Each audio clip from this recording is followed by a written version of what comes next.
అందరికీ నమస్కారం. మట్టి ఈ మాట వినగానే మనలో చాలామందికేమనిపిస్తుంది? బహుశా దుమ్ము, ధూళి అనే కదా? కాని ఒక్క క్షణం ఆలోచించండి. అదే మట్టి మన ఆహారానికి, అసలు మన జీవానికే ఆధారం. అది కేవలం దుమ్ము కాదు, అదొక సజీవ ప్రపంచం. ఈరోజు మనం మన నేలల ఆరోగ్యం గురించి, వాటికి సేంద్రియ పద్ధతుల్లో మళ్లీ ప్రాణమెలా పొయ్యాలనే విషయం గురించి వివరంగా మాట్లాడుకుందాం. సేంద్రియ మాన్య రైతులు చెప్పిన ఒక అద్భుతమైన మాటతో మొదలుపెడదాం.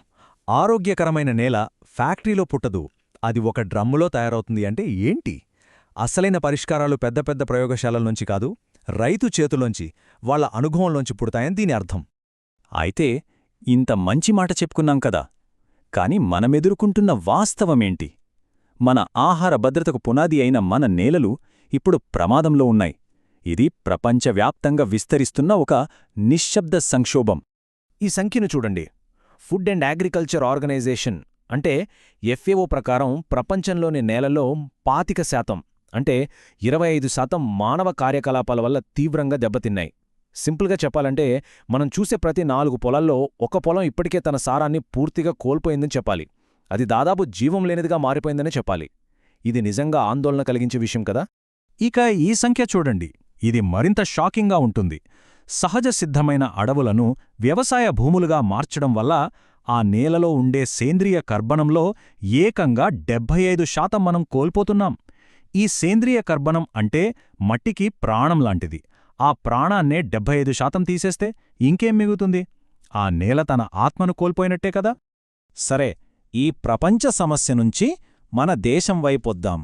ఈ సమస్యకు పరిష్కారం కావాలంటే ముందు మన దేశంలోని నేలల వైవిధ్యాన్ని మనం అర్థం చేసుకోవాలి. ఎందుకంటే మనది ఎన్నో రకాల నేలలున్న దేశం. ప్రతి నేలది ఒక కథ, ప్రతి నేలకి ఒక ప్రత్యేక సవాలు, దానికి తగ్గ పరిష్కారం ఉంటాయి. మన Indian council of agricultural research అంటే ICAR ప్రకారం భారతదేశంలో ప్రధానంగా 8 రకాల నేలలున్నాయి. ఒండ్రు నేలల దగ్గరనుంచి నల్లరేగడి నేలల వరకు, ఎర్ర నేలల నుంచి ఎడారి నేలల వరకు ఒక్కోదానికి ఒక్కో లక్షణం.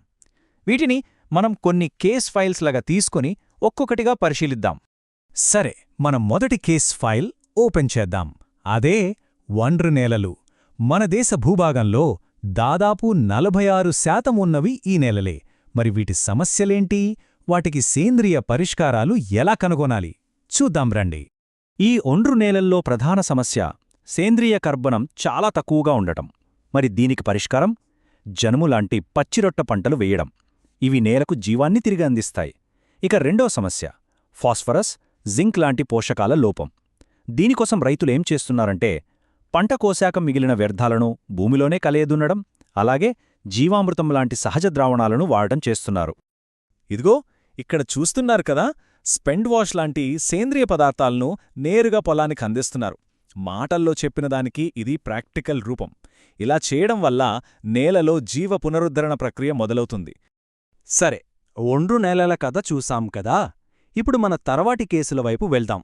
నల్లరేగడి, ఎర్ర నేలలు. గుర్తించుకోండి, ఒకే మందు అన్ని రోగాలకి పనిచేయదు. అలాగే ఒకే పరిష్కారం అన్ని నేలలకీ సరిపోదు. నల్లరేగడి నేలలు, వీటిలో బంకమట్టి శాతం ఎక్కువ. దానివల్ల నీరు సరిగా ఇంకదు, pH ఎక్కువగా ఉండటంతో పోషకాలు మొక్కలకు అందవు. ఇంకా దారుణమేంటంటే 80% నేలల్లో జింక్ లోపం ఉంటుంది. దీనికి పరిష్కారాలుగా వెడల్పాటి బోదే, చాలు పద్ధతి, సంరక్షణా సేద్యం, అలాగే జీవామృతం అద్భుతంగా పనిచేస్తాయి. ఇందులో అసలు మ్యాజిక్ ఏంటంటే జీవామృతంలో మనం కలిపే పప్పుల పిండుంది కదా, అది ఫాస్ఫేట్ను కరిగించే మంచి బ్యాక్టీరియాను పెంచుతుంది. ఆ బ్యాక్టీరియాలు భూమిలో బంధించబడిన ఫాస్ఫరస్ను మొక్కలకు అందేలా చేస్తాయి. ఇక ఎర్రనేలల విషయానికి వద్దాం. వీటిలో నత్రజని, ఫాస్ఫరస్ చాలా తక్కువ. నీటిని పట్టి ఉంచుకునే శక్తి కూడా తక్కువే. సూక్ష్మజీవుల పనితీరు కూడా నెమ్మదిగా ఉంటుంది. మరి దీనికి పరిష్కారమేంటి? కంపోస్ట్ చేసిన కోళ్లెరువు వాడటం, రాగిలాంటి పంటలతో పాటు కంది వంటి అంతర పంటలు వేయడం, ఇంకా విత్తనాలకు ముందే జీవనెరువులతో శుద్ధి చేయడం, ఇవన్నీ మంచి ఫలితాల్నిస్తాయి.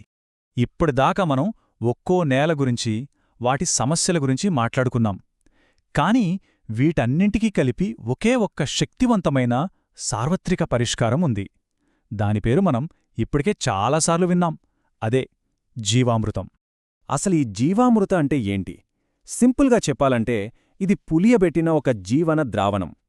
ఇది నేలలోని జీవానికి ఒక ఉత్ప్రేరకంలా పనిచేస్తుంది. స్పష్టంగా గుర్తుపెట్టుకోండి, ఇది ఎరువు కానే కాదు.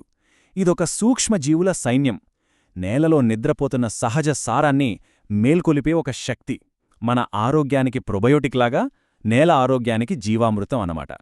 ఇంత శక్తివంతమైనది అంటున్నాం కదా, మరి దీన్ని తయారు చేయడం కష్టమా? అస్సలు కాదు, చాలా సింపుల్. దేశీ ఆవుపేడ, మూత్రం, కొంచెం బెల్లం, కాస్త పప్పుల పిండి, చివరిగా మన పొలంలోని గుప్పెడు మట్టి, వీటన్నింటినీ నీటిలో కలిపి కొన్ని రోజులు పులియబెడితే చాలు, జీవనద్రావణం రెడీ. చూశారా ఎంత రైతు స్నేహపూర్వకమైనదో? సరే, ఇదంతా బానే ఉంది, కాని దీనివల్ల నిజంగా లాభమేంటి చూద్దాం.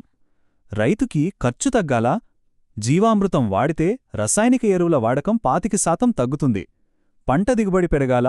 రైతులు 30-40% పెరుగుదలను గమనించారు. అంతేకాదు, ఇది నేల నిర్మాణాన్ని మెరుగుపరిచి సూక్ష్మజీవుల సంఖ్యను రెట్టింపు చేస్తుంది. ఇవన్నీ తక్షణ పరిష్కారాలు. మరి దీర్ఘకాలంలో మన నేలల ఆరోగ్యాన్ని ఎలా కాపాడుకోవాలి?